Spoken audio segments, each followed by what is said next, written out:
Communication క్లాస్లో చేరి stage fear ఎలా పోగొట్టుకున్నాడో ఈ రీల్లో చూద్దాం. సాగర్ కమ్యూనికేషన్ క్లాస్లో చేరి అడ్మిషన్ తీసుకొని క్లాస్లోకి వెళ్తాడనమాట. అక్కడ తను క్లాస్లో వింటున్న కొద్దికి తను చాలా ఇన్స్పైర్ అవుతాడు. కానీ తను స్టేజ్ పైన మాత్రం మాట్లాడలేకపోతాడు, వేరే వాళ్ళు మాట్లాడినట్టు. తను చాలా ఇంటికెళ్ళి రిగ్రెట్ ఫీల్ అయ్యి తనని క్వశ్చన్ చేసుకుంటాడు. అసలు నేను అందరితో బాగా మాట్లాడుతున్నాను ఇండివిజువల్గా, కానీ స్టేజ్ పైన ఎందుకు మాట్లాడలేకపోతున్నానని. అప్పుడు తను చాలా అబ్జర్వ్ చేసినప్పుడు తనకు ఒక విషయం అర్థమవుతుంది.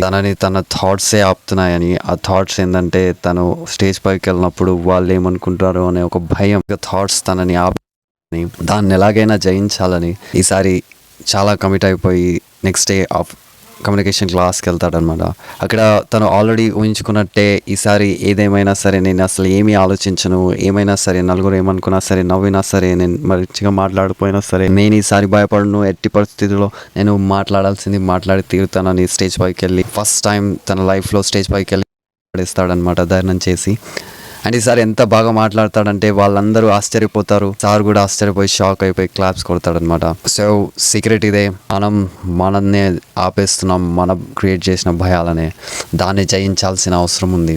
అండ్ ఈ రీల్ కూడా అవసరం ఉన్న వాళ్ళకి షేర్ చేయాల్సిన అవసరం ఉంది. Thank you. మళ్ళీ ఇంకో రీల్లో కలుద్దాం.